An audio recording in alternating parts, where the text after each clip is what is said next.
चलिए स्टार्ट करें ना। लास्ट क्लास में क्या कहते हैं,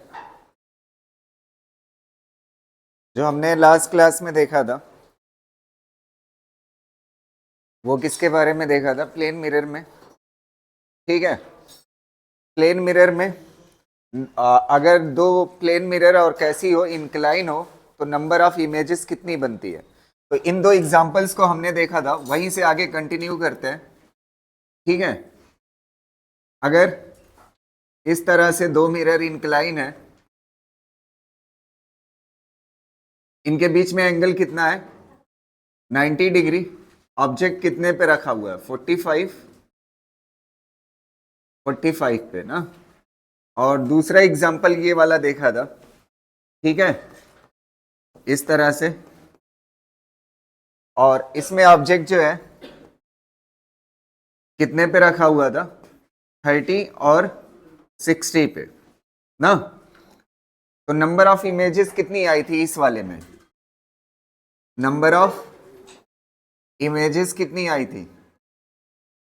इमेजेस कितनी आई थी? 3 आई थी। और इसमें भी नंबर ऑफ इमेजेस कितनी आई थी? नंबर ऑफ इमेजेस कितनी आई थी? 3 आई थी। इसका मैंने जुगाड़ बताया था, और जुगाड़ के लिए मैंने आपको बताया था, आप पहले n की वैल्यू निकालिएगा।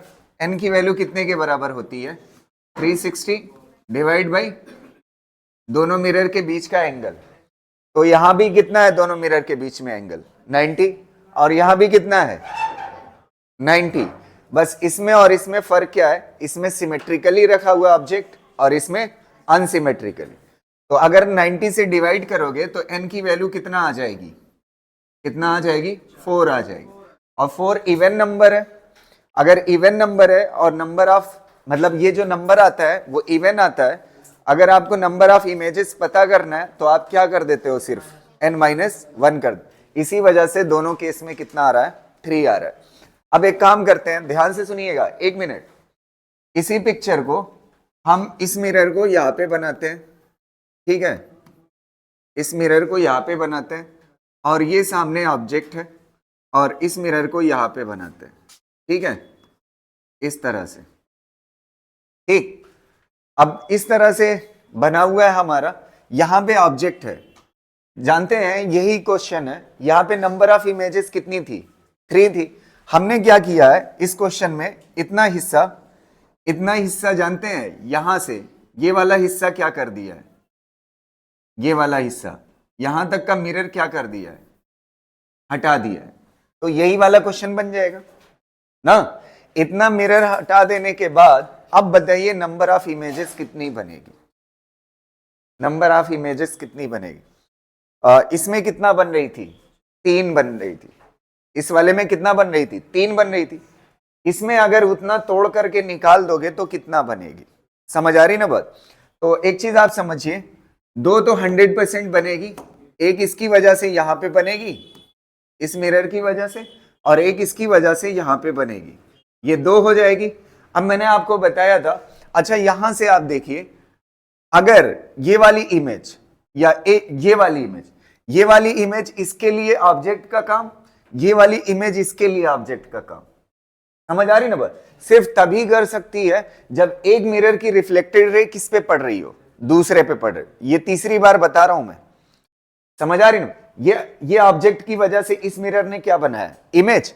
अब ये जो इमेज है इसके लिए ऑब्जेक्ट का काम कब करेगी? जब इससे रिफ्लेक्टेड रे इस पे आ रही हो। समझ आ रही? तो एक चीज आप देखिए, यहां से कोई भी रे जाएगी तो इस रास्ते से गई और टकरा के इसी रास्ते से क्या हो जाएगी? इसी रास्ते से क्या हो जाएगी? वापस आ जाएगी। तो वापस आएगी तो मिलेगी इस मिरर से, या कोई भी रे इधर से जाएगी और इधर से क्या हो जाएगी? वापस रिफ्लेक्ट होकर के आ जाए। कोई भी रे वापस आ रही है इस मिरर को? नहीं आ रही है ना। तो इस रे को, अगर इस मिरर को वापस नहीं आ रही है तो ये इमेज इसके लिए ऑब्जेक्ट का काम नहीं कर सकती। ऐसे ही इसको देखिए, ये इस ऑब्जेक्ट की वजह से ये क्या है? इमेज है। समझ आ रही ना बात? अब आप देखिए, इमेज फॉर्म हो गई ये वाली। अब इसके लिए क्या ये ऑब्जेक्ट का काम कर सकती है? तो कोई भी ऑब्जेक्ट से रिफ्लेक्टेड रे निकालिए, यहां से निकली रिफ्लेक्ट होकर के वापस जाएगी, ऐसे आएगी, ऐसे वापस जाएगी। वापस जाते वक्त ये मिरर पड़ेगा रास्ते में? नहीं। या कोई भी रे इससे आती है तो ये रिफ्लेक्ट होकर के इधर चली जाएगी, इस मिरर को जाएगी? नहीं। तो अगर नहीं जाएगी तो तीसरा इमेज फॉर्म नहीं हो सकता। सिर्फ कितनी होंगी? 2। तो इसमें लिख लीजिएगा नंबर ऑफ इमेजेस कितनी फॉर्म होंगी? कितनी होगी? 2। ये बात समझ आ गई ना? मैं ये तीसरी मर्तबा बता रहा हूं ये बात को। एक मिरर जो है एक मिरर जो है अगर किसी ऑब्जेक्ट की इमेज बनाता है, वो इमेज दूसरे वाले मिरर के लिए ऑब्जेक्ट का काम कब करती है? जब उससे कोई भी एक सिंगल अगर रिफ्लेक्टेड रे क्या हो रही है, अगर उससे पास हो जाए, पड़ जा रही है उस मिरर पे, तो वो इमेज बना देगा। लेकिन पड़ ही नहीं रही है तो नहीं बनाएगा। समझ आए? अगर यहां पे कर देते मिरर, तब ये वाली जाती और वापस आ जाती ना, तब ये इमेज जो है ऑब्जेक्ट का काम कर जाती। और मैंने बताया था इस केस में क्या होता है, इनफाइनाइट होता है। याद है ना?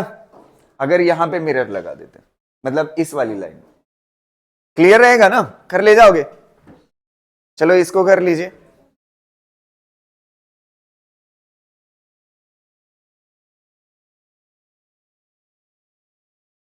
अभी खाली एक ही पिक्चर बनाना है, ये सब तो पढ़ा चुका हूं मैं। खाली इसका आंसर लिख लीजिए, नंबर ऑफ इमेजेस कितनी होंगी? 2 होंगी। ठीक है?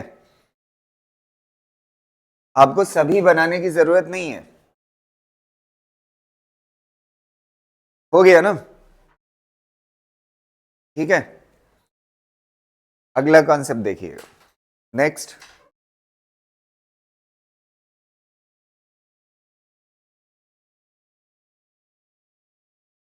नेक्स्ट कॉन्सेप्ट देखिएगा। मिरर किसमें है? रेस्ट में। मिरर किसमें है? रेस्ट में। एक ऑब्जेक्ट यहां पे रखा हुआ था। अच्छा, जितनी दूरी पे ऑब्जेक्ट होगा उतनी दूरी पे क्या होगी? इसकी इमेज होगी ना। मिरर अभी किसमें है? रेस्ट में। इसको हमने ऑब्जेक्ट को ऐसे घुमा दिया, इधर कर दिया ना। यहां से ये इनिशियल पोजीशन है, ये कौन सी हो गई? Final position. ऑब्जेक्ट को घुमा करके यहां कर दिया। तो अगर ऑब्जेक्ट को जितना एंगल घुमाए हो, जितना एंगल घुमाए हो, उतना ही इमेज क्या हो जाएगी? घूम जाएगी। ये इमेज उतना ही एंगल क्या कर जाएगी? घूम जाएगी। अगर ये थीटा है तो ये भी कितना होगा? थीटा। तो रोटेशन के केस में एक चीज आप देखिए, ऑब्जेक्ट किधर घुमाया है? इधर। इधर मतलब कौन सा? Anti clockwise. और इमेज किधर घूम रही है? कैसी घूम रही? क्लॉकवाइज। तो घुमाने के केस में अगर ऑब्जेक्ट को कैसा घुमाते हो? क्लॉकवाइज। ऑब्जेक्ट को कैसा घुमाते हो? क्लॉकवाइज। कैसा घुमाते हो? क्लॉकवाइज। तो इमेज कैसी घूमेगी? इमेज कैसी घूमेगी? ऑब्जेक्ट को क्लॉक घुमाओगे तो इमेज कैसी घूमेगी? एंटी क्लॉक, उल्टा, मतलब उल्टा घूमेगी। लेकिन इस पिक्चर के अकॉर्डिंग क्या है? Anti clock. इसमें ऑब्जेक्ट किधर घूम रहा है? Anti clockwise. तो इमेज कैसी घूम रही? क्लॉक। मतलब जस्ट क्या होगा? उल्टा होगा ना। अब दूसरा केस इसका देखते हैं। ये पहला केस था। दूसरे केस में क्या करते हैं? हम मिरर को घुमाते हैं। किसको घुमाते हैं? मिरर को। ये वाला दूसरा केस इंपॉर्टेंट है, ध्यान से सुनिएगा। दूसरे वाले में मान लेते हैं ये मिरर था ऐसे, इनिशियली ऐसे था, और ये वाली लाइन किसकी है? नॉर्मल की है ना। ये वाली लाइन नॉर्मल की है।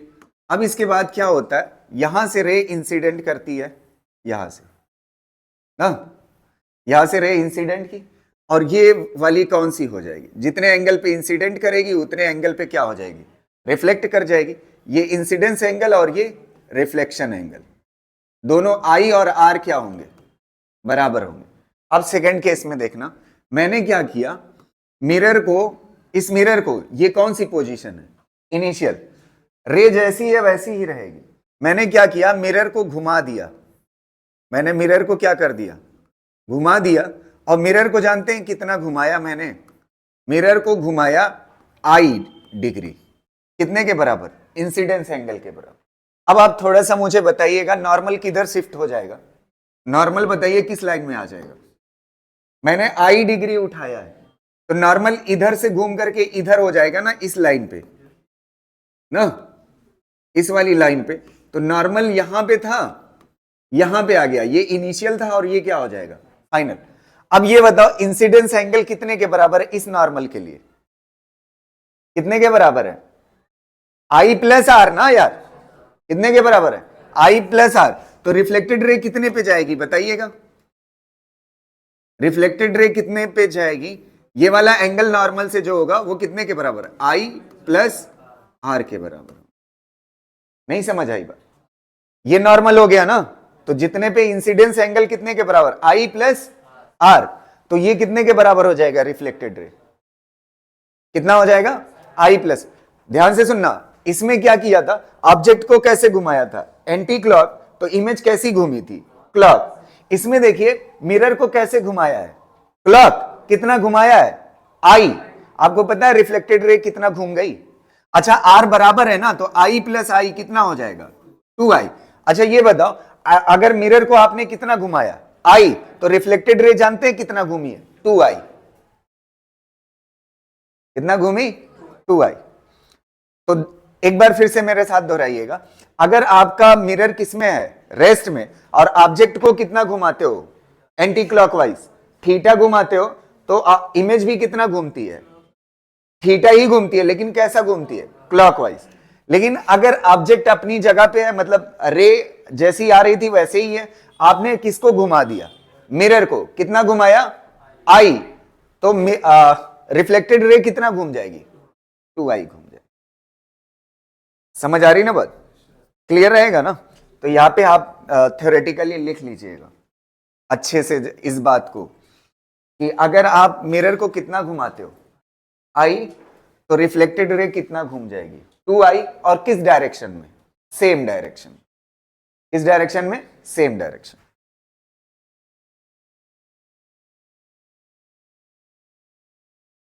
है, चलो अगला, अगला कॉन्सेप्ट देखते हैं। एक क्वेश्चन बताइएगा,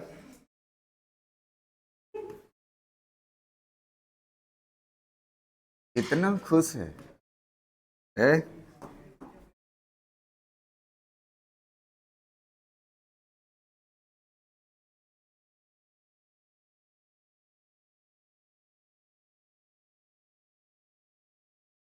एक मिनट देखना इस वाले को, ओए रुको, इसमें देखो ये जो रे है ना, इंसिडेंट, इंसिडेंट रे जो है वो घूम रही है, मान लेते हैं 10 रेडियन पर सेकंड से, ऐसे 10 रेडियन पर सेकंड से। एक मिनट सुनना, 10 रेडियन पर सेकंड से ये इंसिडेंट रे इधर घूम रही है, और ये जो मिरर है ना, ये मिरर घूम रहा है ऐसे, ये मिरर के घूमने की एंगुलर वेलोसिटी है, और ये भी कितना है, 10 रेडियन पर सेकंड।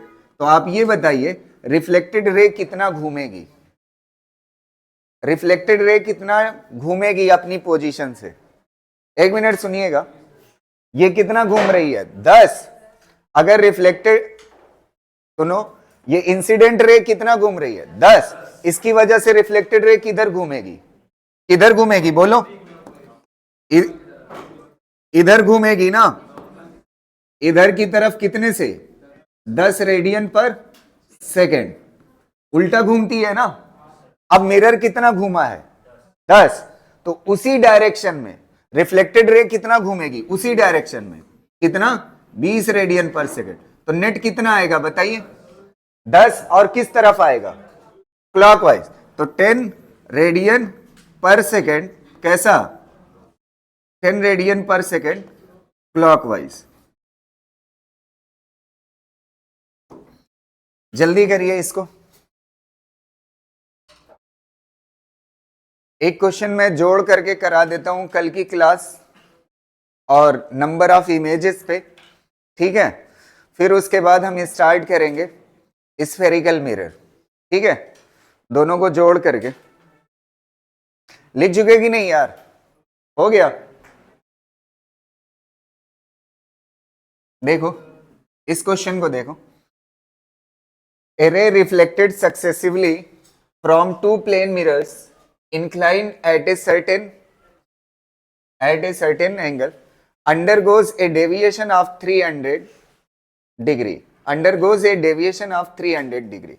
दो मिरर है और दोनों कैसे हैं एक दूसरे से, इंक्लाइन है, और इंक्लाइन होने के साथ साथ डेविएशन एंगल कितना दिया हुआ है 300. तो कह रहा है the number of observed images is, आपसे नंबर ऑफ इमेजेस पूछ रहा है कितनी बनेगी, ठीक है.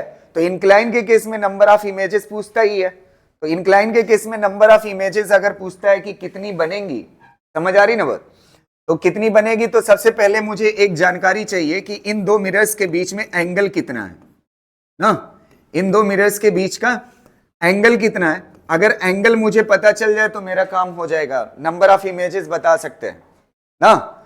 इस एंगल के बजाय सीधा कौन सा एंगल दिया है, डेविएशन एंगल, और डेविएशन एंगल के दो फार्मूले बताए थे, एक कौन सा था 2 थीटा वाला, और एक कौन सा था 2 पाई माइनस 2 थीटा वाला ना.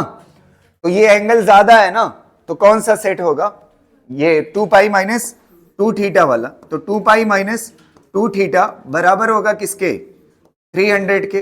अच्छा 2 पाई मतलब कितना 360, और इसको इधर ले आओ 300 इज इक्वल टू कितना हो जाएगा 2 थीटा, तो ये कितना हो जाएगा 60 इज इक्वल टू कितना 2 थीटा, तो थीटा इज इक्वल टू कितना हो जाएगा 30 degree. Theta is equal to 30 हो गया. अब आप नंबर निकाल सकते हैं एन इवन है या ऑड है, अगर ये पता चल जाए तो हम नंबर ऑफ इमेजेस बता सकते हैं, समझ आ रहे हो. तो एन की वैल्यू देखिए कितने के बराबर आएगी, 360 डिवाइड बाई कितना होता 30 क्या हो जाएगा कैंसिल, कितना आ जाएगा 12 आ जाएगा. समझ आ रही ना बात. अब ये इवन नंबर है, कैसा है इवन नंबर. अगर इवन नंबर हो तो नंबर ऑफ इमेजेस सीधा कितने के बराबर होती है n-1, तो नंबर ऑफ इमेजेस कितनी हो जाएगी 11 हो जाएगी, n-1, तो 12-1 कितने के बराबर हो जाएगा 11. बस आंसर हो गया. समझ आया, ये डेविएशन को जोड़ करके क्वेश्चन था, अच्छा क्वेश्चन है. अच्छा इस क्वेश्चन में आपको दिख गया होगा वो लास्ट क्लास में जो मैं करा के गया था, अगर यहां पे थीटा की वैल्यू ऐसी आती जिससे एन की वैल्यू कैसी आ जाती ऑड आ जाती, कैसी आ जाती ऑड आ जाती. तो आपको पता नहीं है कि ऑब्जेक्ट सिमेट्रिकली रखा हुआ है या, और पूछ दिया है नंबर ऑफ इमेजेस, तो अगर नहीं पता है तो कैसा लोगे अनसिमेट्रिक, तो आंसर क्या हो जाता सीधा एन की वैल्यू हो जाती. वो कर ले जाओगे ना, ये बढ़िया क्वेश्चन है, इससे वो कॉन्सेप्ट आपका निकल सकता है. एक और प्लेन मिरर का कॉन्सेप्ट है, उसको मैं कल कराऊंगा, स्फेरिकल जब खत्म होगा उसी के साथ. हेडिंग डालिए स्फेरिकल मिरर.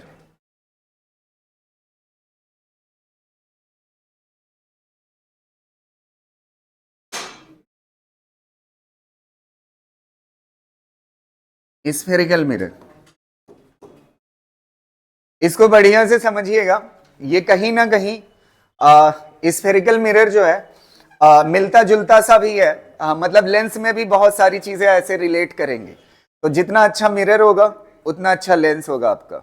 समझ आ रही ना बात, ध्यान से सुनिएगा. स्फेरिकल मिरर किसे कहते हैं, एक स्फीयर होता है, ये स्फीयर है, ग्लास है, समझ आ रही ना बात, ग्लास है, और ये स्फीयर पूरा भरा हुआ है ना. अब इसको क्या करते हैं काट देते हैं, यहां से कट कर दीजिए. अब कट करने के बाद ये वाला पोर्शन निकाल, ये स्फेरिकल ऐसे बाउल जैसा, ये मत समझिएगा ये ऐसे लाइन, ये लाइन नहीं है ऐसे, समझ आए, पूरा कैसा है बाउल के जैसा है. तो बाउल के जैसा है, समझ आ रही ना बात.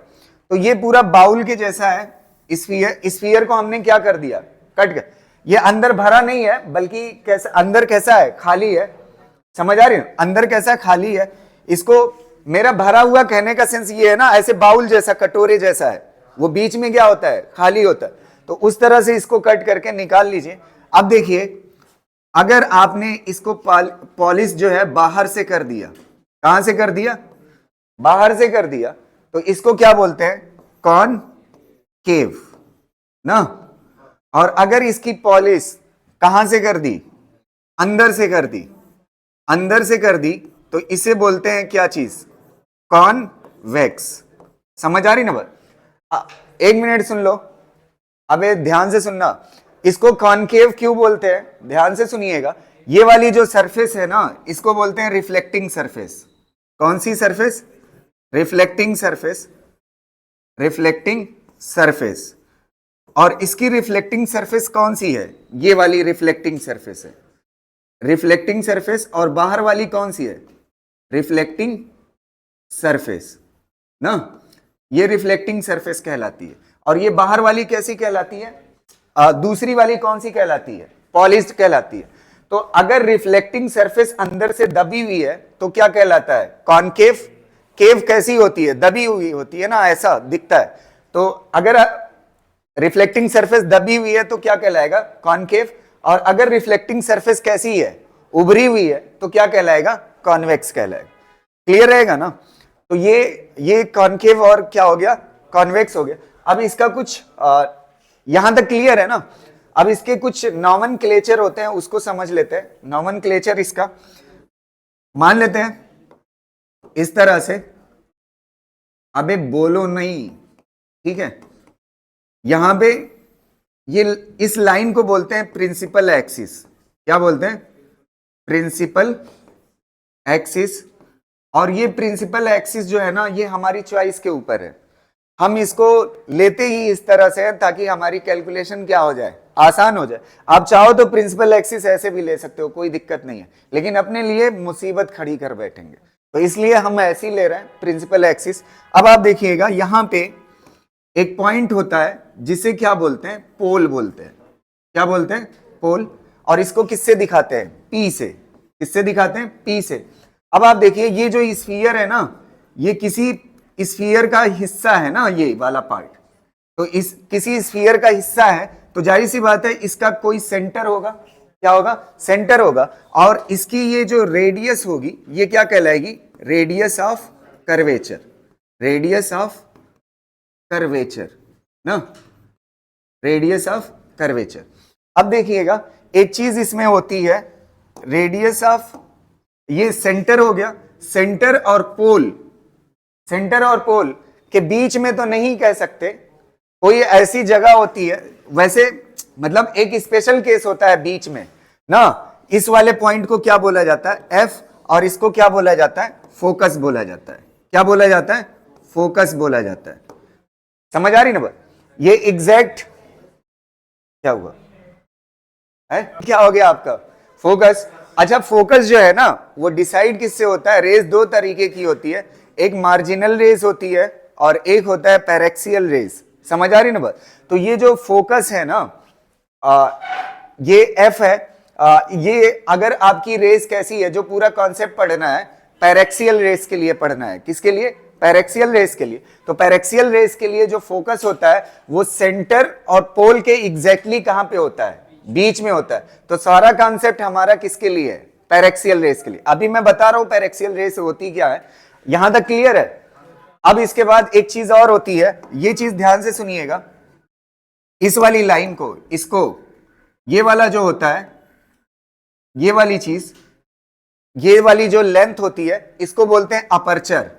क्या बोलते हैं, अपर्चर। अपर्चर डायामीटर बोल सकते हो, अपर्चर डायामीटर। और इसका आधा क्या कहलाएगा, अपर्चर रेडियस। समझ आ रही ना बात? इसको क्या बोलते हैं, पूरे को अपर्चर बोलते हैं। समझ आ रही ना बात? यहां तक क्लियर है? ये पॉइंट से इसको लिख लीजिए, फिर उसके बाद आगे देखते हैं।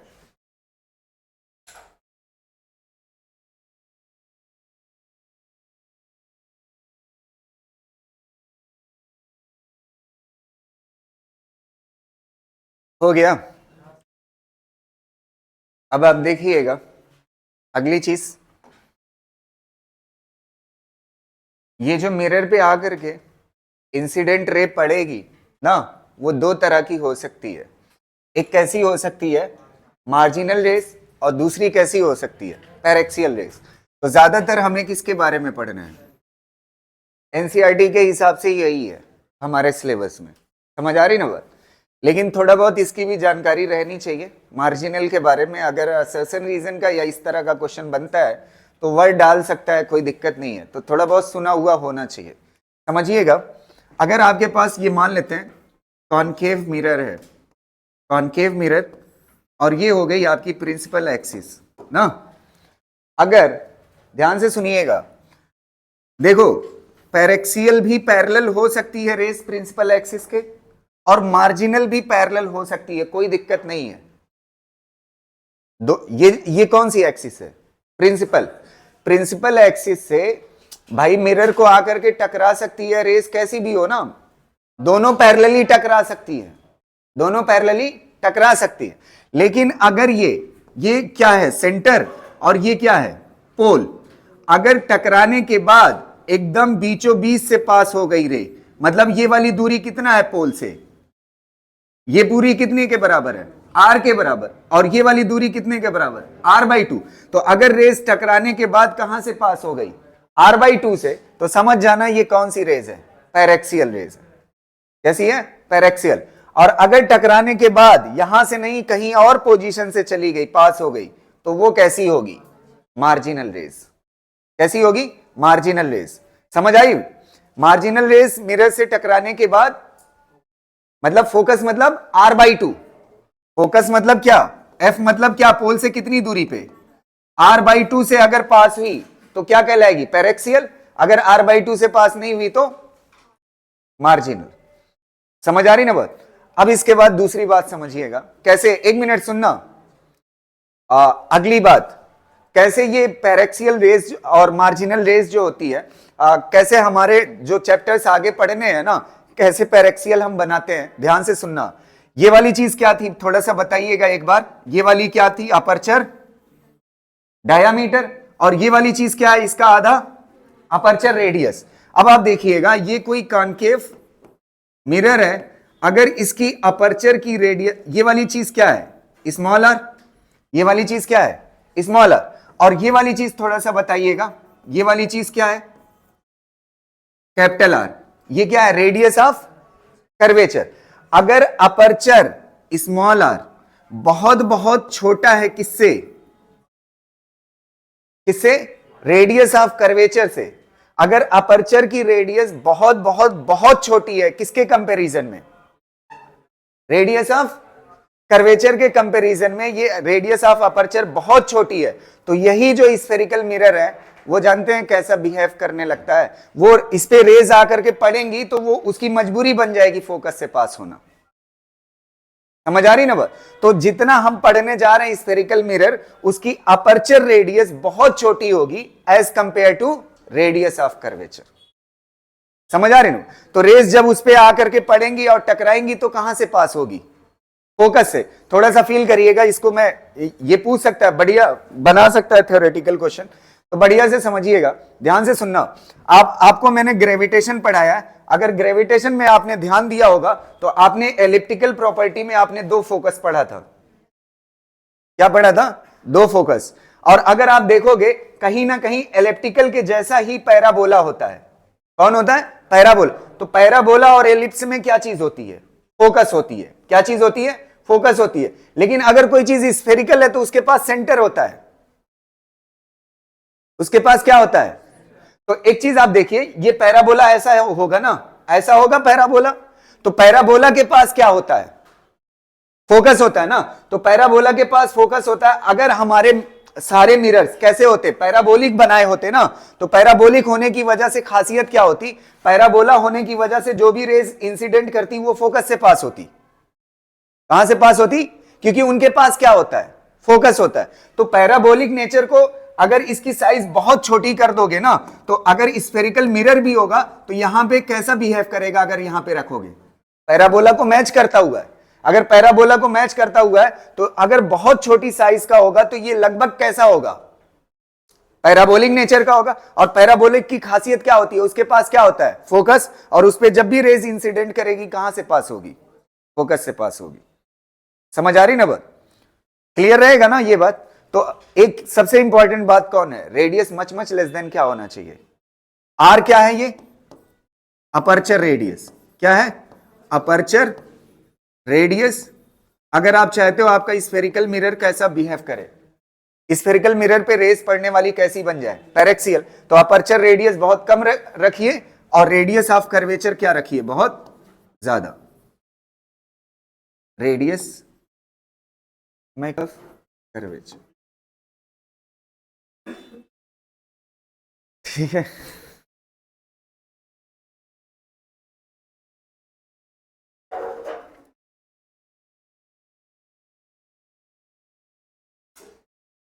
हाँ,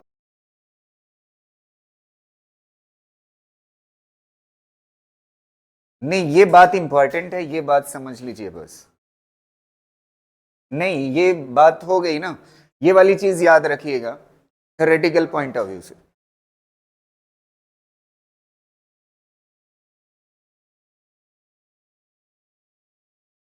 अगर इसकी रेडियस ऑफ कर्वेचर बहुत बड़ा होगा किससे, अपर्चर रेडियस से, तो या ये कहीं ना कहीं मिल जाएगा किसके जैसा, पैराबोलिक नेचर के। तो इसके ऊपर पड़ने वाली रेस कहां से पास होंगी, फोकस से पास होंगी। तो कहीं ना कहीं इस पे सारी रेस कैसी बन के लगेगी, पैरेक्सियल रेस बन के लगेगी ना। समझ आ रही ना बात?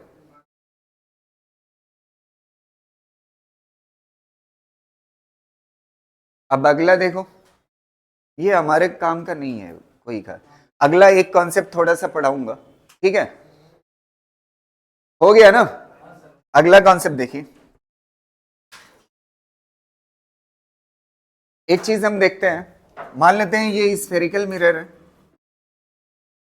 और उसमें से ये कॉनकेव वाला है, ये कॉनकेव वाला है, ठीक है।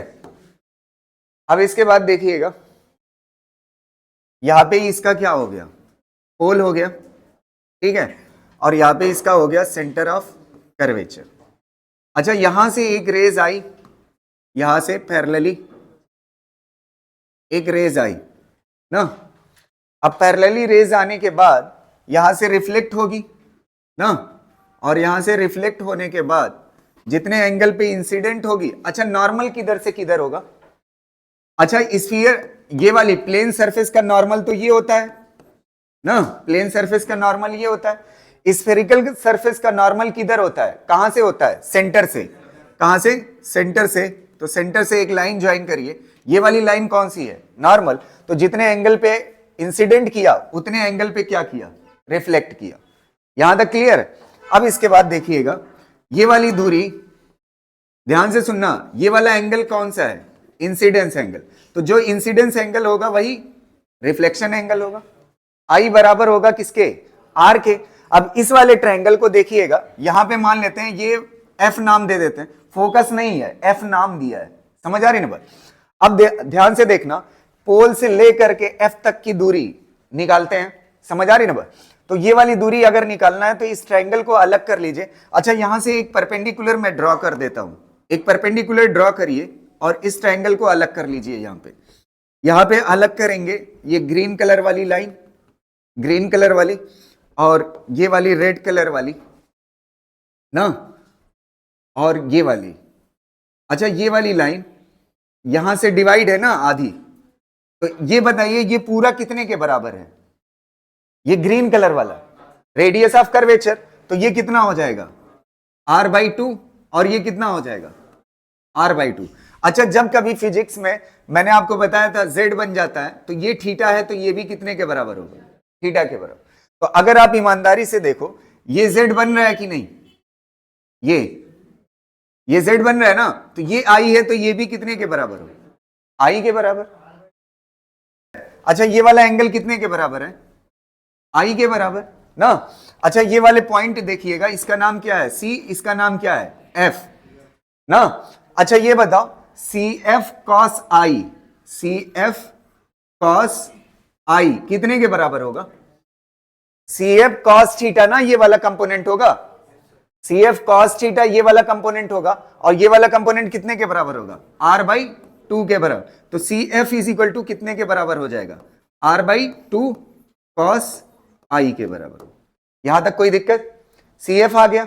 अब आप देखिए, अगर आपको पोल और F के बीच की लेंथ निकालना है तो आप ये बताइए पी एफ कितने के बराबर होगा, पी एफ कितने के बराबर होगा, ये पूरा आर और आर में से माइनस कर दोगे किसको, सी एफ को, तो कितना हो जाएगा आर बाई 2 कॉस आई के बराबर।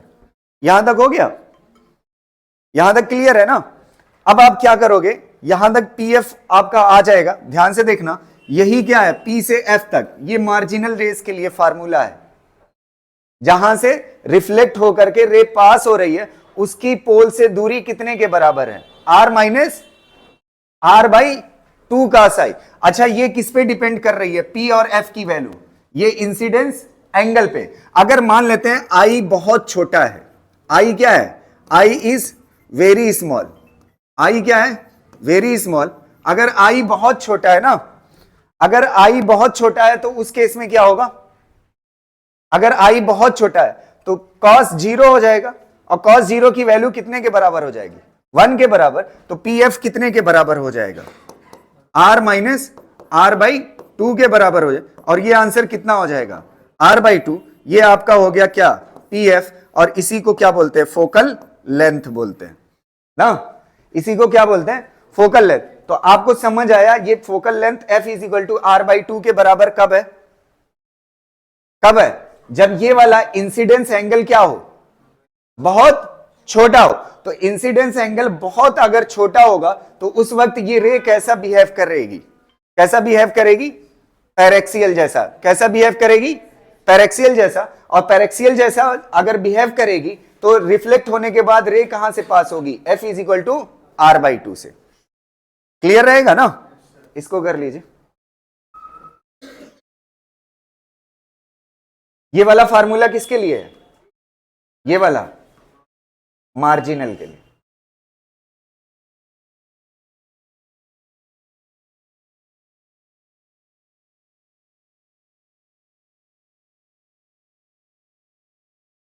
एक मिनट, ये चीज क्लियर है कि नहीं, देखो इस ट्रायंगल को उठा करके यहां पे बना लिया, बना दिया, ठीक है, ये पूरा कितने के बराबर था, आर के बराबर, तो इसका डिवाइड कर दिया तो कितना हो जाएगा आर बाई 2, आर बाई 2 हो जाएगा, और ये वाला एंगल कितने के बराबर है, आई के बराबर, तो ये वाली दूरी, ये वाला कितने के बराबर है सी एफ, तो सी एफ का ये वाला कंपोनेंट कितना हो जाएगा, सी एफ कॉस आई कितने के बराबर हो जाएगा, आर बाई 2 के बराबर। तो यहां से कॉस थीटा इधर चला आएगा तो C F is equal to क्या हो जाएगा R divide by 2 cos i. यहां तक हो जाने के बाद ये किसकी दूरी है, सी से एफ के बीच की दूरी, मुझे किसके बीच की दूरी चाहिए, पोल और एफ के बीच में पी एफ चाहिए, तो ये कितने के बराबर है, सी पी आर के बराबर ना, तो आर में से क्या हटा दो, सी एफ घटा दो, तो कितना बचेगा पी एफ के बराबर, कितना बचेगा पी एफ के बराबर, तो पी एफ का फार्मूला ये आ जाएगा। अच्छा ये कौन सी रेस कहलाती है, ये किसके लिए फार्मूला है, मार्जिनल रेस के लिए, समझ आ रहे हैं, मार्जिनल रे रिफ्लेक्ट होकर के कहां से पास होगी, इस फार्मूले से बता सकते हो, वो किस पे डिपेंड करेगा, एंगल ऑफ इंसिडेंस पे, और अगर एंगल ऑफ इंसिडेंस बहुत छोटा कर देते हो, क्या कर देते हो बहुत छोटा, तो एंगल की वैल्यू कितने के बराबर हो जाएगी, 0, cos 0 की वैल्यू क्या हो जाएगी 1, और cos 0 की वैल्यू 1 हो जाएगी, तो पी एफ कितने के बराबर होगा r माइनस आर बाई 2, तो इसको घटाओगे तो कितने के बराबर आ जाएगा r बाई 2, और ये कौन सी रेस कहलाएगी जब एंगल बहुत छोटा होगा, कौन सी कहलाएगी पैरेक्सियल, और पैरेक्सियल रेज रिफ्लेक्ट होने के बाद कहां से पास होगी, फोकस से, और वो वैल्यू कितने के बराबर होगी r बाई 2 के बराबर। नहीं समझ आई ये बात, इसमें कुछ था ही नहीं, एकदम सिंपल है। रुको देखो अब वो बात जस्टिफाइड हो रही है कि नहीं इस एग्जांपल से, अपर्चर रेडियस क्या बोला था बहुत, अगर अपर्चर रेडियस बहुत छोटी होगी तो ये क्लोज होगा ना, अगर ये क्लोज होगा तो ये एंगल घटेगा कि नहीं घटेगा, घटेगा ना, अरे इंसिडेंस घट जाएगा कि नहीं यार, अगर ये क्लोज होगा प्रिंसिपल एक्सिस के तो इंसिडेंस एंगल जैसे जैसे ये क्लोज आएगा ना, अपर्चर रेडियस जितनी छोटी होगी तो ये क्लोज होगा, इंसिडेंस एंगल घट जाएगा, तो ये क्लोज मार्जिनल रेस किसके करीब जा रही है, पैरेक्सियल के, समझ आ रही ना बात। चलो ये बात हो गई, सबको क्लियर है ना, एक क्वेश्चन करा देता हूं, इसका आंसर दीजिएगा। ये क्वेश्चन है, एक मान लेते हैं इस तरह से, ये कॉनकेव मिरर है और ये इसकी प्रिंसिपल एक्सिस है, ठीक है, ये प्रिंसिपल एक्सिस है। इसकी रेडियस ऑफ कर्वेचर दिया हुआ आर इज इक्वल टू दिया हुआ है 5 सेंटीमीटर। कितना सेंटीमीटर? 5 सेंटीमीटर, ठीक है। और इस पे एक ऑब्जेक्ट है, object,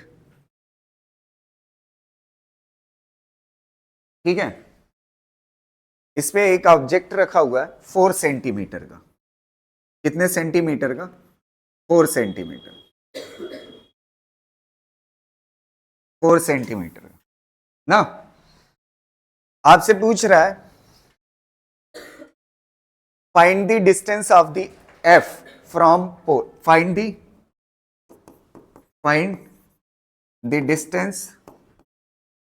distance of the F from the P से। ये P हो गया आपका, P से आपको किसकी दूरी बताना है? F की। F कौन सा पॉइंट होता है? F कौन सा पॉइंट होता है जहां से रेज रिफ्लेक्ट होकर के क्या करती हैं? पास करती है। तो सबसे पहले एक चीज आप बताइए, क्या ये रे रिफ्लेक्ट होकर के, एक मिनट ध्यान से दिमाग लगा करके बताइए, अगर ये रे इस पे इंसिडेंट करेगी तो क्या ये r/2 से पास हो सकती है? क्यों नहीं पास होगी? क्योंकि अगर आप देखोगे ऑब्जेक्ट लगभग 4 सेंटीमीटर का है और इसकी रेडियस कितनी है? 5 सेंटीमीटर ना। तो आपको पता है ये 4 सेंटीमीटर और इसकी रेडियस 5 सेंटीमीटर है ना। अगर 5 सेंटीमीटर है तो अगर इसके कंपैरिजन में ऑब्जेक्ट को लगभग नेग्लिजिबल साइज का होना चाहिए। पैरेक्सियल के लिए कहां से पास होनी चाहिए? लगभग एक्सिस के करीब से। ये एक्सिस से बहुत दूर से रेज आ रही है ना, बहुत दूर से रेज आएगी तो मैक्सिमम चांस है कि ये पैरेक्सियल नहीं है। अगर पैरेक्सियल नहीं है तो आपको साफ दिख रहा है, यहां से देखना ध्यान से। अगर एक ट्रायंगल मैं बनाता हूं, आप ईमानदारी से जवाब दीजिएगा। यहां पे ऑब्जेक्ट है ना, यहां से एक ट्रायंगल बनाता हूं, ध्यान से सुनिएगा, समझ आ रही ना? ये 4 है तो ये भी कितना होगा? कितना होगा? 4 होगा, ये 4 होगा ना। अच्छा ये बताओ रेडियस ऑफ कर्वेचर कितना दिया हुआ है? 5। रेडियस ऑफ कर्वेचर कितना दिया हुआ है? 5 दिया हुआ है। तो मान लेते हैं ये जो यहां पे आपका सेंटर है, ये क्या है? सेंटर है। तो सेंटर कितनी सेंटीमीटर पे हो गया? ये वाली चीज कितना कहलाएगी बताइए? 5 सेंटीमीटर कहलाएगा ना। अरे यार ये रेडियस ऑफ कर्वेचर ही तो है। ये रेडियस ऑफ कर्वेचर कितने के बराबर हो गया? 5। और ये 4 था तो ये भी कितना होगा? 4 ना। अच्छा ये बताओ अब ये एंगल निकल सकता है कि नहीं? अब इतना आप फिजिक्स पढ़ चुके हो कि अगर सामने 4 हो और हाइपोटेनियस 5 हो तो ये 53 होता है। ये क्या होता है? अब पिछली वाली पिक्चर में जाइए, ये एंगल ऑफ इंसिडेंस ही है जेड से, ये एंगल ऑफ इंसिडेंस है तो ये भी क्या है? एंगल ऑफ, ये एंगल ऑफ इंसिडेंस ही है ना। तो एंगल ऑफ इंसिडेंस पता चल गया। अब एफ की वैल्यू अगर आपको चाहिए तो फार्मूला क्या है? पी एफ की वैल्यू अगर आपको चाहिए, फार्मूला क्या है?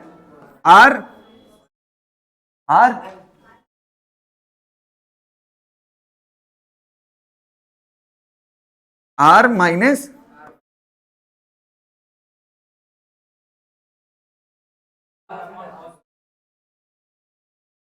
मार्जिनल रेस का फार्मूला क्या है? R माइनस R/2, ठीक है। कुछ लोग इसी को बोलना भी, आप फिजिक्स के स्टूडेंट हो, कम से कम इतना तो मैं जानता हूं, दोनों के इक्के सतवा मिला के बोल रहे हैं R माइनस R। तो R माइनस मतलब ये इकट्ठा है ना टर्म। अबे ये ऐसे बोल दोगे तो कंफ्यूजन पैदा हो जाएगी ना।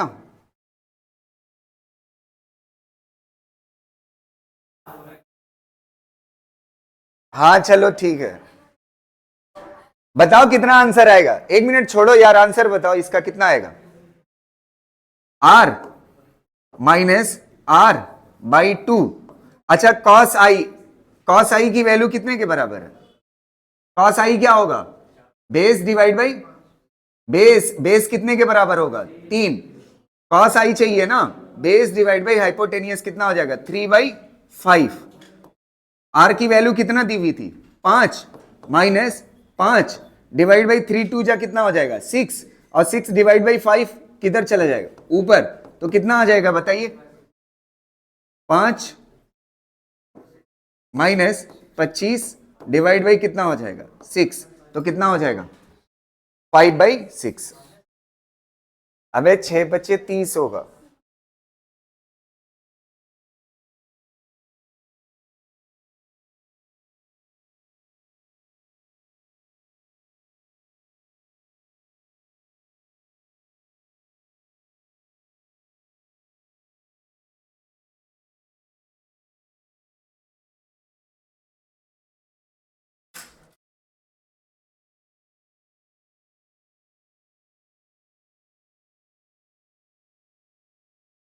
समझ पाए इस क्वेश्चन को है, ये मार्जिनल रेस पे था, अगर आपको कहां से रिफ्लेक्ट होकर के रेस पास होगी उसकी वैल्यू आपको पता करना है, तो वो कितने के बराबर है, पीएफ, और पीएफ कितने के बराबर होता है, R minus R divide by 2 cos i. Clear है ना, यहां पे दो डाटा दिया हुआ था, रेडियस ऑफ कर्वेचर दिया हुआ था और ऑब्जेक्ट की हाइट कितना थी 4 सेंटीमीटर।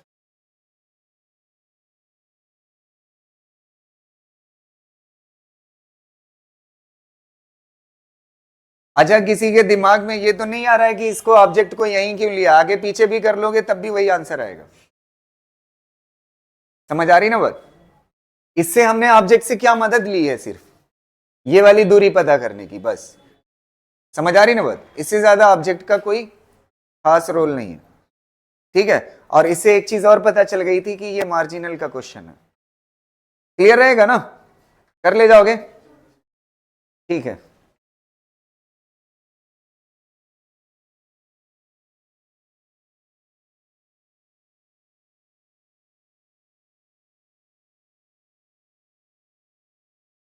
हेडिंग डालिएगा, reflected rays, reflected race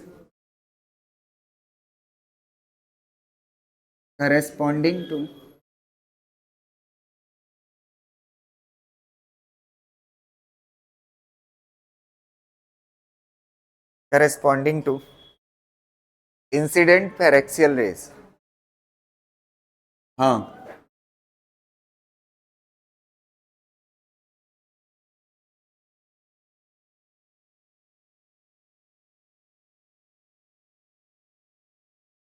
incident paraxial rays, ठीक है। देखना, सबसे पहले कॉनकेव के लिए, ठीक है, मान लेते हैं ये कॉनकेव मिरर है इस तरह से, और ये हो गई प्रिंसिपल एक्सिस, ठीक। अगर पैरेक्सियल रेज आ करके ऐसे टकराती हैं, किससे, मिरर से टकराती है, और मिरर से टकराने के बाद अगर ये रे पैरेक्सियल है, तो पैरेक्सियल कहां से पास होगी, ये इसका सेंटर है, ये फोकस है, और ये क्या है, पोल है, तो कहां से पास होगी, फोकस से। कहां से पास होगी, फोकस से, अगर पैरेलल है। अच्छा, दूसरा इसका आंसर बताइएगा, अगर ये इस तरह से है ना, ये प्रिंसिपल एक्सिस, ये इसका हो गया फोकस, और ये इसका हो गया सेंटर ऑफ कर्वेचर, और ये इसका हो गया पोल। अगर रेस कहां से आ रही है, कहां से आ रही है, फोकस से। फोकस से अगर जा करके ऐसे टकरा रही है, किससे जा रही है, फोकस से, तो फोकस से टकराने के बाद क्या होगा बताइएगा, फोकस से अगर रेस टकरा रही है जा करके ना, ये इंसिडेंट है। अच्छा, पैरेलल जाकर के टकराई तो कहां से पास ही, फोकस से। अगर फोकस से जाकर के टकराएगी तो कैसी हो जाएगी, पैरेलल हो जाएगी। दो चीजें हो गई। अब तीसरी चीज देखिएगा, अगर ऐसा होता है, ये मिरर है, ठीक है, और ये इसकी प्रिंसिपल एक्सिस, अगर सेंटर ऑफ कर्वेचर से, ये इसका सेंटर ऑफ कर्वेचर है, और ये फोकस है, और ये इसका पोल है, अगर कोई रे, एक मिनट बताना, अगर कोई रे इससे सेंटर ऑफ कर्वेचर से पास होती हुई जाती है, इंसिडेंट करती है, तो किधर से वापस आएगी? किधर से वापस आएगी? सेम लाइन में क्या हो जाएगी? वापस आ जाएगी। ये तीसरी पिक्चर थी।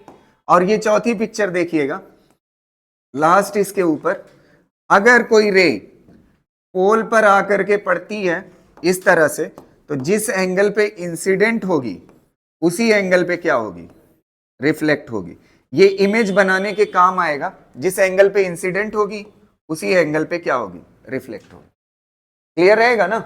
ये चारों डायग्राम बना लीजिए आप, एक बार दोहराइएगा। पैरेक्सियल रेज अगर पैरेलली पड़ेगी तो कहां से पास होगी? फोकस से। और अगर फोकस से जाकर के पास होकर के पड़ेगी तो कहां से? पैरेलल हो जाएगी। और अगर सेंटर से पास होगी तो जिस लाइन में जाएगी उसी लाइन में वापस आ जाएगी। और अगर पोल पे जाकर के टकराएगी तो जितने एंगल पे इंसिडेंस होगा उतने एंगल पे रिफ्लेक्शन होगा। ठीक है?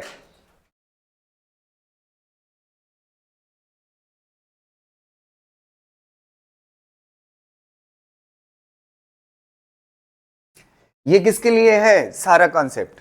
यहां पे लिख लीजिएगा, किसके लिए है? Concave mirror.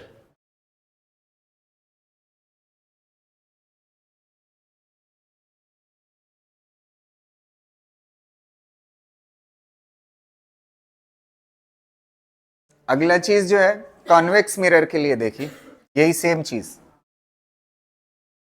Convex mirror.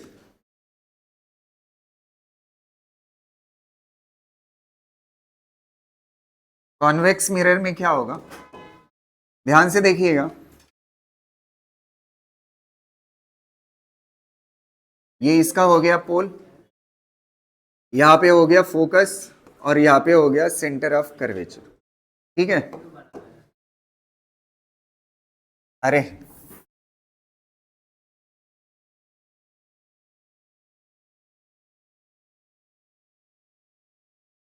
ये इसका पोल, और यहां पे क्या हो जाएगा? फोकस, और यहां पे क्या हो जाएगा? Centre of curvature. एक मिनट ध्यान से सुनो। अगर कोई रेज आकर के इससे पैरेलल पड़ती है, पैरेलल इंसिडेंट करेगी, तो पैरेलल इंसिडेंट करने के बाद अब ये क्या करेगी? रिफ्लेक्ट करेगी। तो अगर पैरेलली पड़ी है तो रिफ्लेक्ट होने के बाद महसूस होनी चाहिए कहां से पास हो रही है? फोकस से। तो इसके लिए ये ऐसे रिफ्लेक्ट होगी। तो देखिए ये लाइन कहीं ना कहीं कहां से पास हो रही है? समझ आ रही ना बात? तो पैरेलल रेज उसमें क्या होता था? कॉनकेव में पैरेलल रेज पड़ती थी तो सच में कहां से पास होती थी? फोकस से। इसमें महसूस कहां से होगी? फोकस से। अब अगला देखिएगा, दूसरा कॉन्सेप्ट, ये इस तरह से, यहां पे क्या हो जाएगा? पोल, यहां पे फोकस, और यहां पे क्या हो जाएगा? सेंटर। अब अगली चीज देखिए, यहां से क्या होगा? इसमें पैरेलल थी, अगली रेज कहां से पास हो रही है? मान लेते हैं ऐसी रेज आ रही है, जैसे लग रहा है कहां से पास हो रही है? ये इंसिडेंट रेज कहां से लग रही है आपको? फोकस से। तो जो फोकस को जाती हुई लग रही है वो कैसी हो जाएगी? टकराने के बाद पैरेलल हो जाएगी। तो ये दो पिक्चर हो गए ना। अब इसके बाद तीसरी देखिएगा, तीसरी, तीसरी में क्या होगा? ये पोल, ये फोकस, और ये सेंटर। ठीक है? अगर मान लेते हैं मिसाल के तौर पे, इसमें सेंटर पे अगर लाइट, ये क्या कहते हैं? इंसिडेंट रे कहां से पास हो रही है? सेंटर से। तो क्या होगा? जिस रास्ते से आई थी उसी रास्ते से क्या हो जाएगी? ये आई, और ये क्या हो जाएगा? आर। समझ आ रही ना बात? और लास्ट आखिरी, अगर कहां से? पोल से जाकर के पड़ेगी, पोल पे जाकर के पड़ेगी, तो क्या होगा? जितने एंगल पे जाएगी उतने एंगल पे रिफ्लेक्ट होकर के वापस आ जाएगी। ये इमेज बनाने में बड़ी आसानी होगी। समझ आ रही ना बात? इसको जितनी जल्दी से हो सकता है उतनी जल्दी से छाप लीजिए। एक बार हमारे साथ दोहराइएगा। जो पैरेलल होगी वो ऐसा महसूस होगी कहां से पास हो रही है? रिफ्लेक्ट होने के बाद फोकस से। और जो ऐसा महसूस हो रही है, फोकस को जा रही है, वो रिफ्लेक्ट होकर के क्या हो जाएगी, पैरेलल। और जो ऐसा महसूस होगी कि सेंटर को जा रही है, वो रिफ्लेक्ट होकर के उसी रास्ते से क्या हो जाएगी, वापस। और जो ऐसा मतलब जो पोल पे जाएगी, जितने एंगल पे इंसिडेंट होगा उतने एंगल पे रिफ्लेक्शन। बस उसमें क्या था, सच था, और इसमें क्या है, महसूस होगा। ठीक है,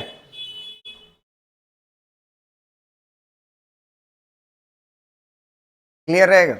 अब चलिए इमेज बनाते हैं। Image position formed by concave mirror. Image heading डालिएगा, इमेज पोजीशन फॉर्म्ड बाय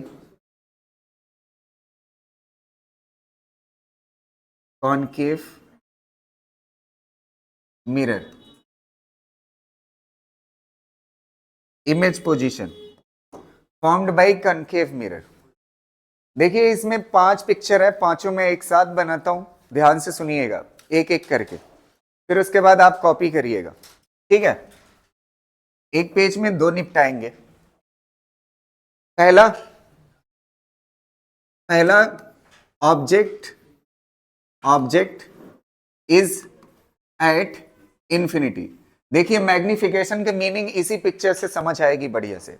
और ये पिक्चर जितनी अच्छी होगी, आपकी क्या कहते हैं, मिरर का कॉन्सेप्ट उतना अच्छा हो जाएगा। तो बढ़िया से समझिएगा। ये मान लेते हैं कॉनकेव के लिए पढ़ रहे हैं ना, किसके लिए पढ़ रहे हैं, कॉनकेव के लिए। ये कॉनकेव मिरर है, और ये इसकी प्रिंसिपल एक्सिस है, पोल हो गया, फोकस हो गया, और ये हो गया सेंटर ऑफ कर्वेचर। ठीक है, ध्यान से पिक्चर सही से बनाइएगा। अगर मान लेते हैं ऑब्जेक्ट कहां पे है, इंफिनिटी पे, तो अगर इंफिनिटी पे होगा तो रेज आकर के कैसे पड़ेंगी, पैरेलल, और सारी की सारी पैरेक्सियल रेज है। तो अगर पैरेलल रेज आगे पड़ेंगी तो कहां से पास होगी, फोकस से। एक और पैरेलल रेज ऐसे जा करके इंसिडेंट करती है, और ये भी कहां से पास होगी, फोकस से। तो फोकस पे ये रिफ्लेक्टेड रेज जा करके मिल रही है, और सच में मिल रही है। तो इमेज कैसी होगी, पहले ही बात, इमेज कैसी होगी, रियल। और दूसरी चीज, रियल के साथ साथ वर्चुअल भी होगी। जब रियल हो गया तो वर्चुअल कैसे होगी, इमेज कैसी होगी, रियल। और दूसरा पॉइंट, 1 मिनट, ये कैसी होगी, हाईली डिमिनिश्ड होगी।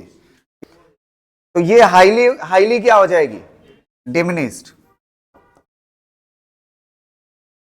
Highly diminished.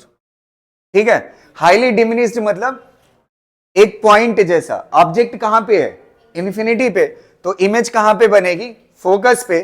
और इमेज कहां पे, पोजीशन क्या होगी, पोजीशन क्या होगी इमेज की, रियल होगी, हाईली डिमिनिश्ड होगी, और कहां पे होगी, एट फोकस, एट फोकस। ये पहली हो गई। अब दूसरी चीज देखिएगा, दूसरे वाले कॉन्सेप्ट में हम क्या करते हैं, इसको क्या कहते हैं, ये पोल हो गया, और ये फोकस हो गया, और ये क्या हो गया, सेंटर ऑफ कर्वेचर हो। इस बार ऑब्जेक्ट को हम यहां रख देते हैं, इस वाली लाइन में। ये जानते हैं किसके बीच में है, दूसरा point, object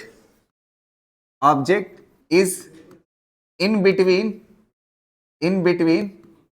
infinity to centre. जब इंफिनिटी और सेंटर के क्या हो, बीच में हो। तो इस केस में देखिएगा, अब यहां से रेस कहां से आएंगी, रेस कैसी आएगी, पैरेलल आएगी, कहां से पास होगी, पैरेलल आएगी, और कहां से पास होगी, रिफ्लेक्ट होकर के फोकस से। एक रेस बन गई। अब इसके बाद मुझे 2 रेस चाहिए होगी इमेज बनाने के लिए। कितनी रेस चाहिए होगी, 2 रेस। एक काम करते हैं, एक फोकस से पास करा देते हैं। एक फोकस से पास कराएंगे, तो फोकस से पास कराएंगे तो कैसी हो जाएगी, फोकस से अगर पास करेगी तो कैसी हो जाएगी, पैरेलल। तो ये पैरेलल हो गई। अब आप देखिएगा, ध्यान से सुनना, यहां पे इमेज बनेगी, और ये इस तरह से बनेगी। यहां पे दोनों लाइनें कट कर रही है ना। तो अगर आप देखोगे, ये इमेज कैसी है, इन्वर्टेड, मतलब उल्टा है। तो सबसे पहले इमेज का नाम लिखते हैं, ध्यान से देखना। पहले ये बताओ, रियल है या वर्चुअल, रियल है ना, रियल है ना। अब रियल के साथ साथ एक चीज होती है, रियल हो गया। अब एक चीज पूछा जाता है, इरेक्टेड है या इन्वर्टेड। इरेक्टेड मतलब होता है जिस तरफ ऑब्जेक्ट हो उसी तरफ इमेज हो। प्रिंसिपल एक्सिस के जिस तरफ ऑब्जेक्ट हो उसी तरफ इमेज हो तो उसे क्या बोलते हैं, इरेक्टेड। और जिस तरफ ऑब्जेक्ट है प्रिंसिपल एक्सिस से उसके अपोजिट अगर इमेज हो तो क्या बोलते हैं, इन्वर्टेड। तो कैसी कहलाएगी, इनवर्टेड। और दूसरा नाम क्या होगा, इन्वर्टेड हो गई, रियल इन्वर्टेड। अब एक बात आती है कि ये ऑब्जेक्ट की साइज से इमेज की साइज छोटी है या बड़ी है। तो अगर छोटी होती है तो डिमिनिस्ड, और अगर बड़ी हो गई तो इनलार्ज। तो ये कैसी है, डिमिनिस्ड। कैसी हो गई, डिमिनिस्ड। क्लियर रहेगा ना, हो गया ना,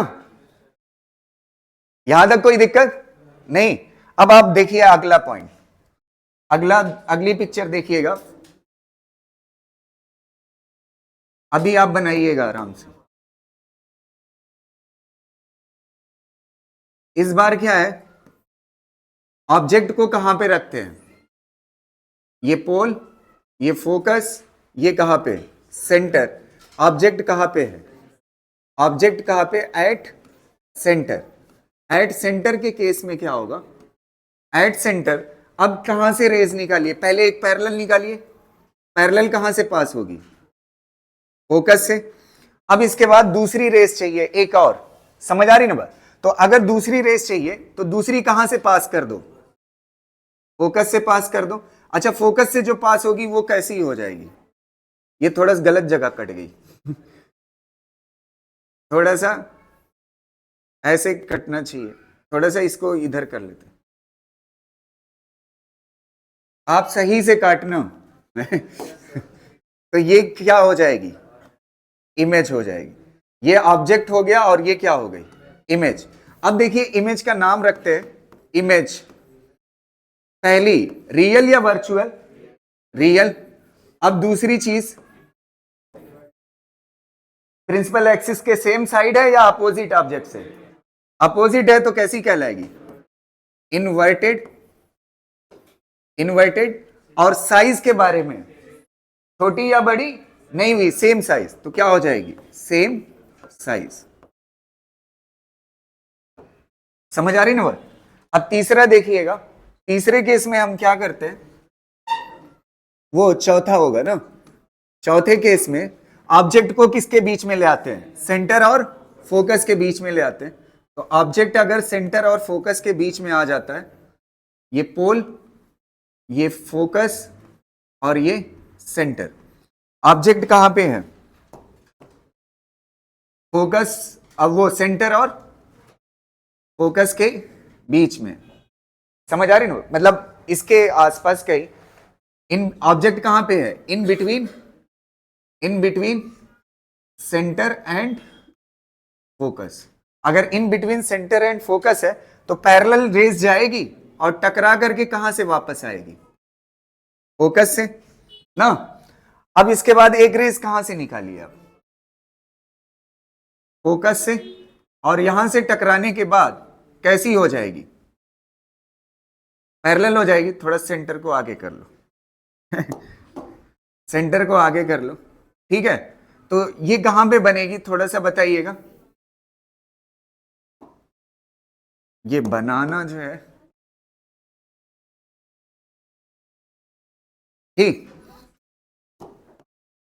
ये ऐसे टकराएगी रेस और यहां से क्या हो जाएगी वापस।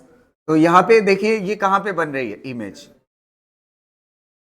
इमेज कहां पे बन रही है, ये इमेज, और ये क्या हो जाएगी, ऑब्जेक्ट। तो इमेज कहां पे बन रही है, बियॉन्ड सेंटर, पीछे बन रही है ना। तो अगर लोकेशन की बात करें, अच्छा इसमें लोकेशन नहीं लिखे थे हम, लोकेशन कहां पे है, एट सेंटर। अच्छा पिछले वाले में भी एक छूट गया है ना, पिछले वाले में यहां पे इमेज कहां पे थी, कहां पे थी, बिटवीन सी एंड एफ ना। जब ऑब्जेक्ट कहां पे होगा, सी और इंफिनिटी के बीच में होगा तो इमेज कहां पे होगी, सी और एफ के बीच में होगी। अगले स्टेप में एट सेंटर हो गया, अब ये कहां पे होगा, सबसे पहले इमेज के बारे में लिख लेते हैं चारों। पहला पॉइंट रियल या वर्चुअल, रियल। और दूसरी चीज क्या है, इन्वर्टेड या इरेक्टेड, इन्वर्टेड, इन्वर्टेड, डिमिनिश या इनलार्ज, इनलार्ज ना, इनलार्ज। और फिर उसके बाद कहां पे है लोकेशन, बियॉन्ड सी ना, ये हो गया। एक लास्ट बच रहा है, 4 हो गए, एक और देखना, 2 बच रहा है। यहां पे पोल, यहां पे फोकस और यहां पे सेंटर। इस बार ऑब्जेक्ट को कहां पे रखोगे, एट फोकस। एट फोकस जब ऑब्जेक्ट हो तो एट फोकस होगा यहां पे, ऑब्जेक्ट ऐसे है तो पहले पैरेलल रेज जाएगी और कहां से पास होगी, फोकस से ना। और फिर उसके बाद एक क्या करिए, पोल को इस बार टकरा दीजिए, पोल को। तो पोल को जिस एंगल पे जाएगी उसी एंगल पे क्या हो जाएगी, वापस आ जाएगी। तो ये रेज आपस में कैसी हैं, पैरेलल। अच्छा, इस तरफ मिलेगी या पीछे की तरफ, दोनों तरफ, इधर भी हो सकती है और अरे अगर पैरेलल हो जाती है ना तो ये आगे भी मान सकते हैं इंफिनिटी पे और पीछे भी मान सकते हैं। समझ आ रही ना बात। तो इमेज कहां पे बन, इमेज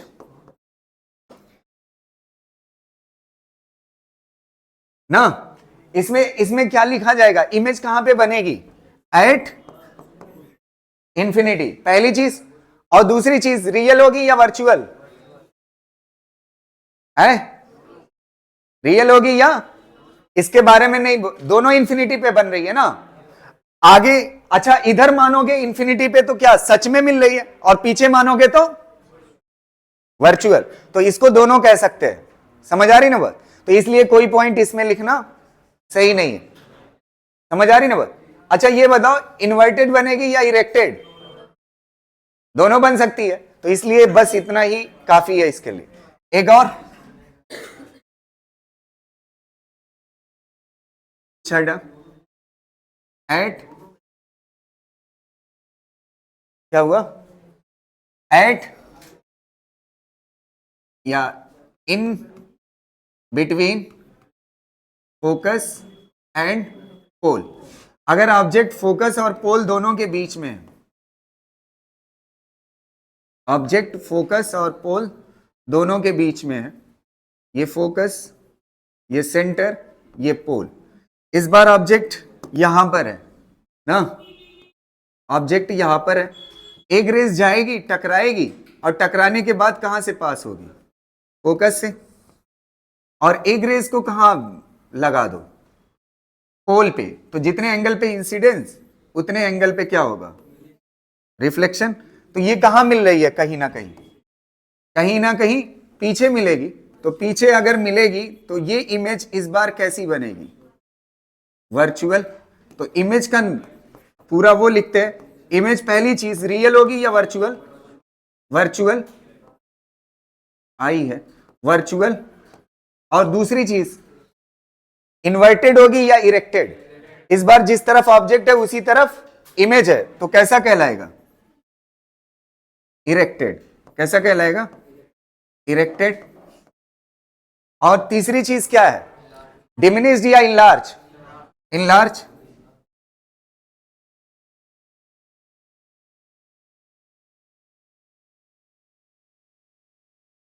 आ ही रहेगा ना, इनलार्ज। और फिर उसके बाद कौन कराया था, चलो उसकी इंग्लिश मेरे से मैच कर रही। यहां तक क्लियर है। अगला ये 3 हो गए। अब एक चीज कहां पे इमेज फॉर्म होगी, इमेज कहां पे फॉर्म होगी, है बिहाइंड मिरर, बिहाइंड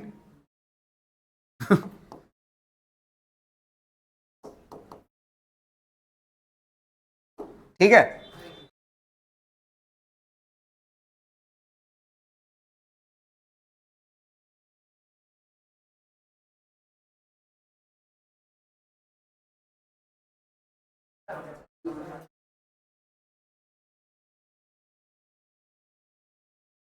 बन गया। अगला देखिए,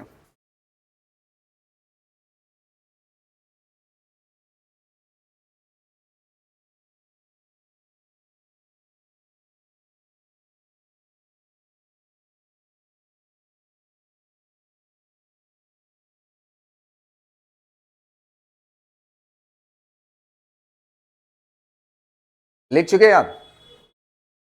चलिए अगला देखिएगा।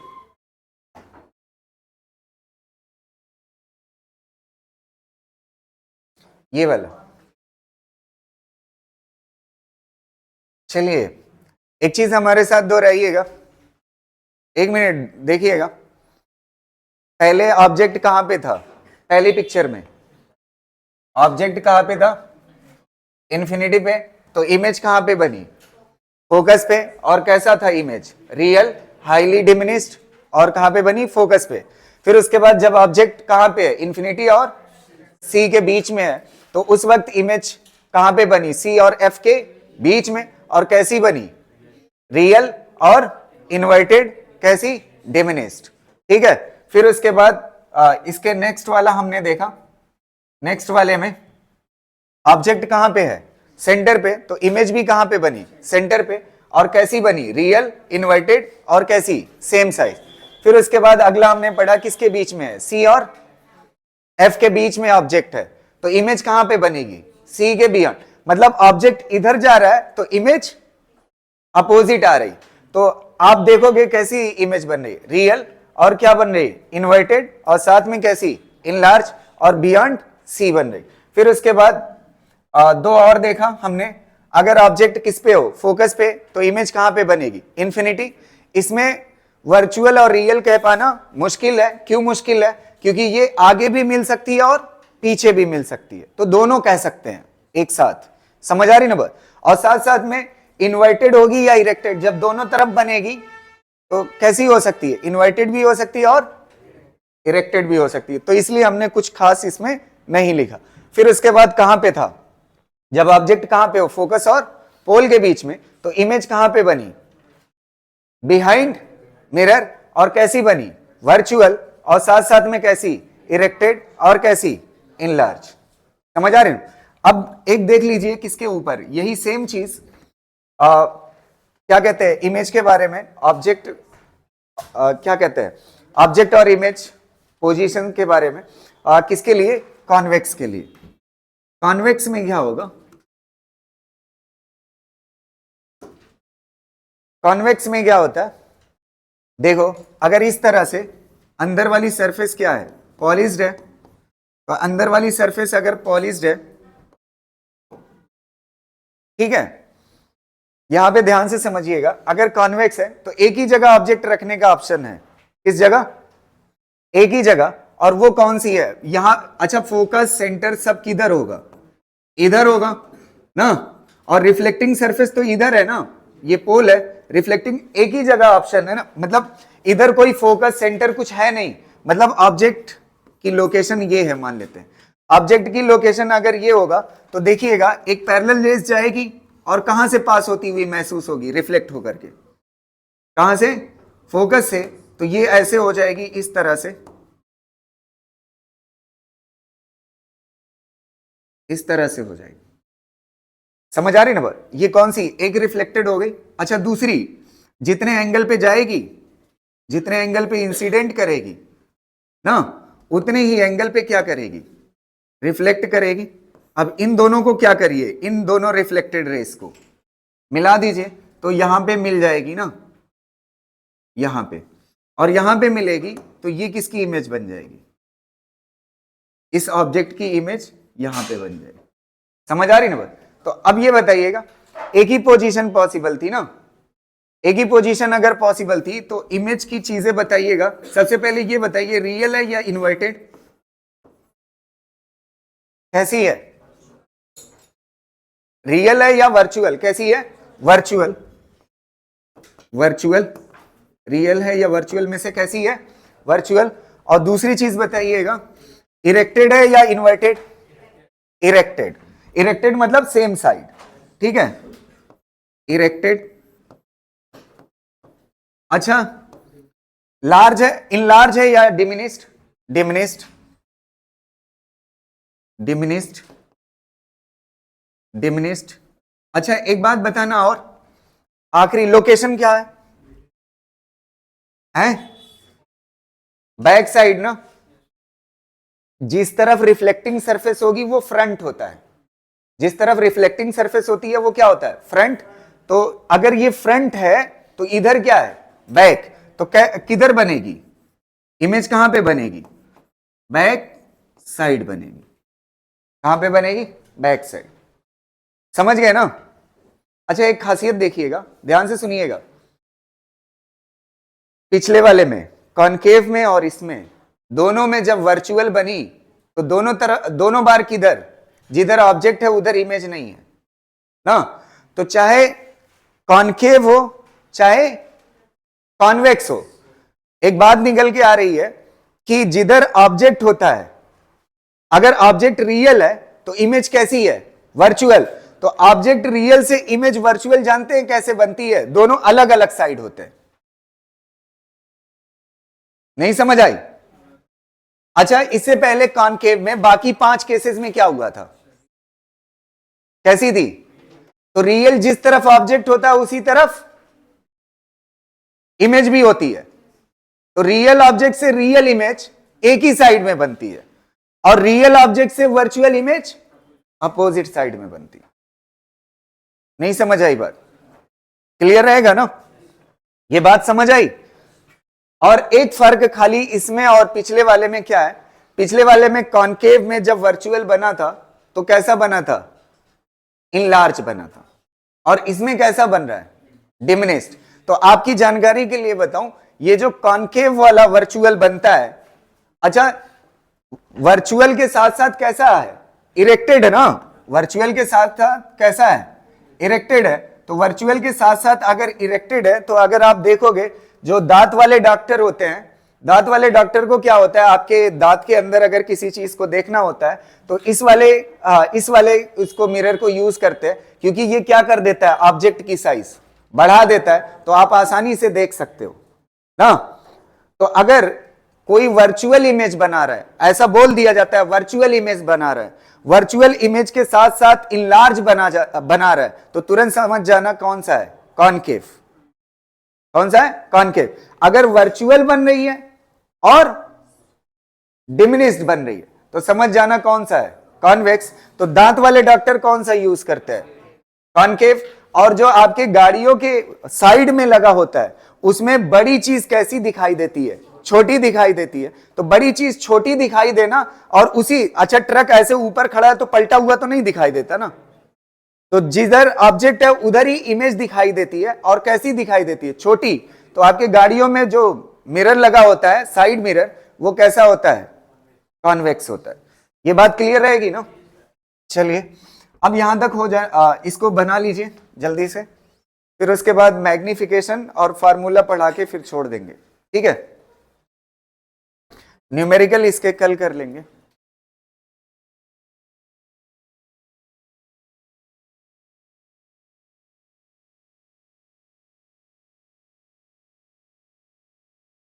यहां तक क्लियर है ना? चलो, यहां तक हो जाने के बाद अब मैग्निफिकेशन का एक बात, यहां से इस पूरी 6 की 6 पिक्चर से, पिछले की 6 और इसकी ये 7 हो गई। इन 7 पिक्चरों से एक चीज आप देखिएगा, एक चीज होता है मैग्निफिकेशन। क्या चीज होता है? यहीं पे मैं लिखता हूं, ध्यान से सुनिएगा। मैग्निफिकेशन,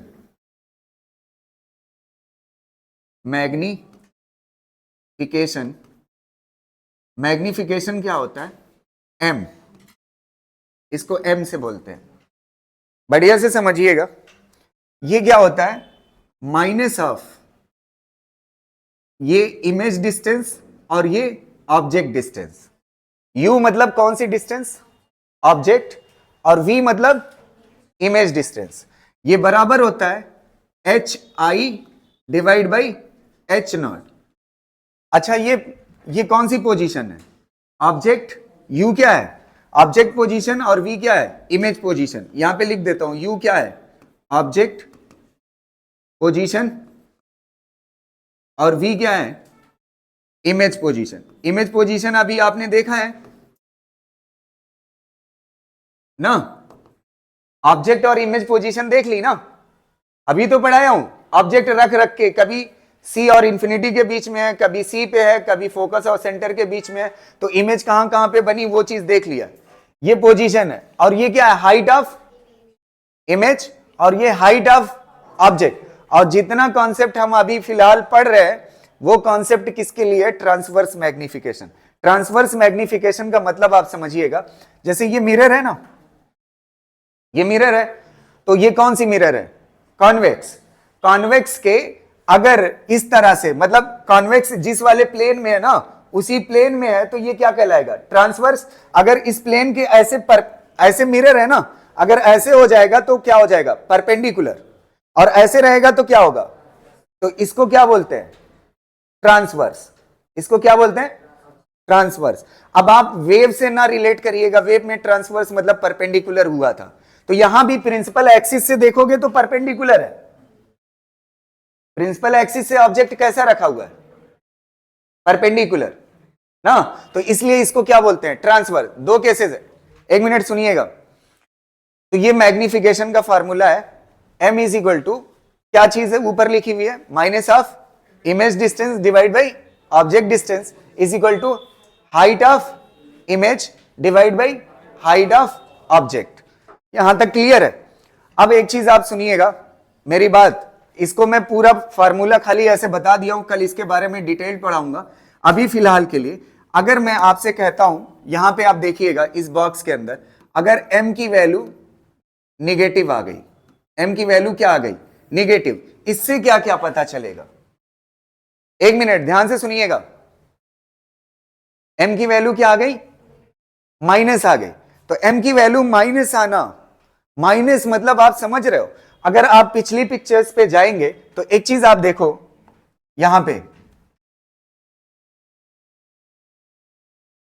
क्या कहते हैं, इस वाली पिक्चर में आप देखिएगा,